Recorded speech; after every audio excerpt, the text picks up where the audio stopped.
Welcome back to Story Time with Miss Harris. Today we're going to be reading the story The Toughest Cowboy by John Frank, illustrated by Zachary Pullen. Remember, as I'm reading the story, be sure that you are making the pictures inside your head.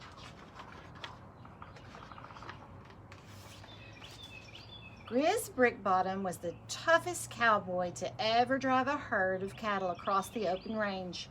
He drank a quart of Tabasco sauce a day, flossed his teeth with barbed wire, and kept a rattlesnake in his bedroll to cool his feet at night. Grizz was so tough he could grind a branding iron into a belt buckle with the stubble on his chin. One evening after a cattle drive, Grizz and his cowboy buddies were finishing a hearty supper of fried boots and lizard gizzards. Grizz's buddy Chuck Wagon, the cowboy's cook, picked up his guitar and began to strum.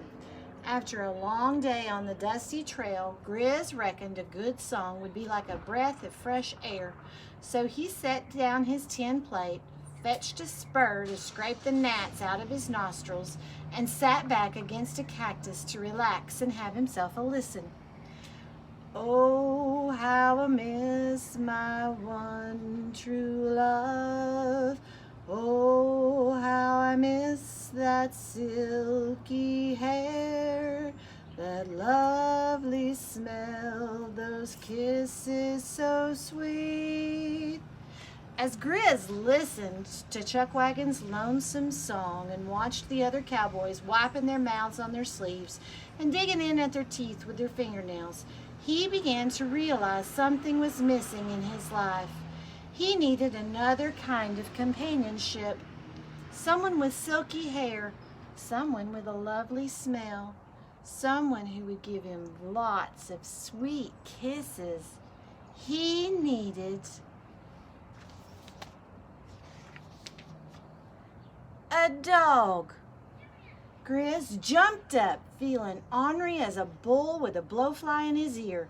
He snatched his plate off the ground and hurled it into the air. It spun across the sky and disappeared into the desert dusk. Chuck Wagon stopped singing, and everyone turned to stare at Grizz. "What's eating you, Grizz?" asked Lariat, the fastest rope in the Wild West. "It's time we had some new company round here," said Grizz. The campfire crackled and a spark leaped into the air. Lariat grabbed a rope, tied the end into a tiny noose, swung the rope around the flame, and lassoed the spark before it could hit the ground. "What's wrong with the company you already got?" he asked. "You got no upbringing, and that's what's wrong," said Grizz. "You ain't had a bath in 6 months. You never heard of a napkin, and you use your fingers to clean your teeth and pick your noses." "Didn't know I had more than one nose," said Lariat. "Yours ain't the only one I'm talking about," said Grizz. "All you buckaroos have got the same bad habits. It's high time we hitched up with someone who don't." "Like who?" said Lariat. "Like a dog, say." "A dog!" bellowed Bald Mountain, the biggest bronco busters this side of the Rockies. "Are you saying a dog acts better'n us?" Bald Mountain stood up, tall as a house, and glared down at Grizz. "That's just what I'm saying," said Grizz. "Now that ain't fair, Grizz," interrupted Chuck Wagon. "A dog ain't got any fingers to pick his nose with. Besides, if I didn't pick my nose while fixing supper, I couldn't smell when the food was done cooking." "It's not the point," said Grizz. "As much as I'd druther you stick to picking your guitar, Chuck Wagon, the fact is all of us here are set in our ways. You can't teach an old cowpoke new tricks. But a dog, that's another story. In no time at all, a good dog will be behaving just the way you want him to. Herding cattle, chasing off bobcats and mountain lions, taking regular baths." "Yeah, well, what if he gets tired of herding cattle and chasing mountain lions?" grumbled Bald Mountain. "Then he can ride up front with me. Just me and, well, I ain't thought of what to call him yet. Chuckwagon strummed a worried chord on his guitar. I don't know, Grizz, he said. A horse with a dog on it? It ain't such a bad name, said Grizz. I think I'll call him Dog on it.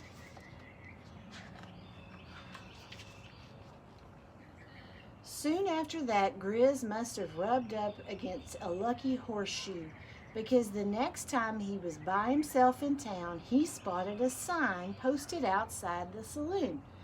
Going out of business, moving back east. Free dog to a good home. Grizz pushed his way through the saloon's swinging doors, imagining his sleek, strong, cattle-herding, bobcat-chasing companion-to-be. Wouldn't his cowboy buddies be surprised when he rode back into camp with a miniature poodle? Chuckwagon stomped his boots on the ground. Doggone it! The poodle scampered over to Chuckwagon, wagging its tail. Well, at least he's smart, said Lariat. He's already learning his name. Afraid she's already got a name, said Grizz. It's Foofy. Foofy! Exclaimed Chuckwagon, Lariat, and Bald Mountain all at once. That's right, and she's gonna need some special looking after. Grizz pulled a bowl out of his saddlebag. Word is she's a picky eater.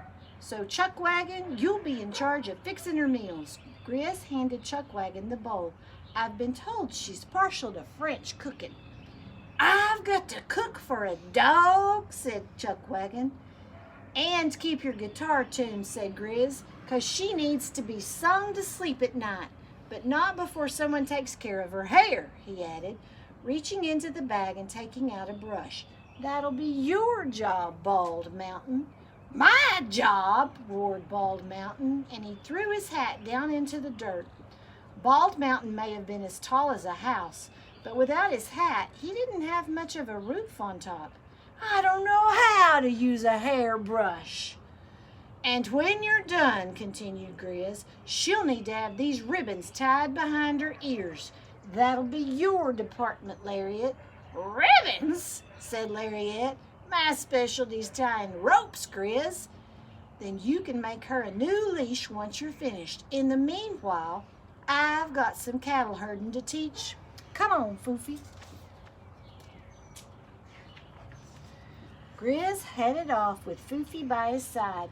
Chuckwagon, Bald Mountain, and Lariat stood there with their arms crossed, sour as unripe prickly pears. A dog can fix her own meals, said Chuckwagon. And comb her own hair, said Bald Mountain. And tie her own ribbons, said Lariat. Come back here, Foofy, yelled Grizz from a distance. A cow ain't gonna hurt you. A short time later, Grizz came back dragging his heels, Foofy padding behind. This dog ain't got a mind to herd cattle, he said. Nothing to fret over, though. After supper, I'm going to teach her to chase mountain lions. As Grizz fetched a tin plate, a mouse popped out of a hole in the ground and scurried past Foofy. Foofy let out a whimper, then ran and hid behind Bald Mountain. Better be a pretty small mountain lion, said Lariat.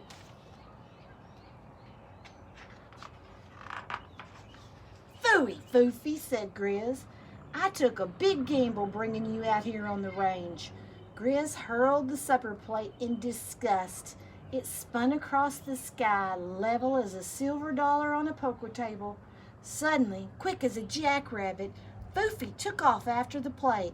And as the plate glided down in the far distance, ready to hit the ground, she caught it in her mouth. Foofy came trotting back with the plate and dropped it at Grizz's feet. Bald Mountain dropped his jaw. Lariat dropped his rope. Chuckwagon dropped his finger from his nose. Well, I'll be dipped in horse droppings, said Grizz. Before you could say, don't squat with your spurs on, the cowboys were jostling to toss the tin plate for Foofy. And as soon as they were throwing the plate to each other, too. By sundown, they were having more fun than a young'uns of Wrangler at his first rodeo.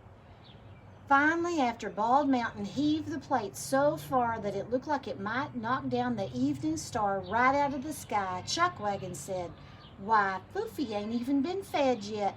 I'm going to cook her the finest supper that's ever been made. And when she's ready for bed, I'm going to sing her the sweetest lullaby that's ever been sung. But not before I've brushed her hair," boomed Bald Mountain. "All this running is musted up." And Lariat said, "Just make sure you do a good job of it, Bald Mountain, 'cause I want that hair shining like silk when I tie my ribbons in it." As the days passed, the cowboys continued to take care of Foofy. They fed her and sang to her and brushed her hair and tied it with ribbons and gave her regular baths. They became so fond of the smell of soap that they even moved to town, just so they could take regular warm baths themselves. While there, Chuckwagon opened a gourmet restaurant, one with tablecloths and linen napkins, and sang to the customers when he wasn't busy in the kitchen. And Bald Mountain, well, he became the town's first professional hairdresser. Lariat opened a gift shop where he sold rope holders for hanging potted plants and charged extra for wrapping presents with fancy bows. As for Grizz, he started a business manufacturing his own flying plates. He branded his first name and his last initial on the bottom of each one, Grizz B. And before long, folks were lining up all across the frontier to buy his product. Over the years, Grizz became so rich selling Grizzbies that he was able to retire from being the Wild West toughest cowboy. But sometimes he still liked to drive cattle across the open range. The end.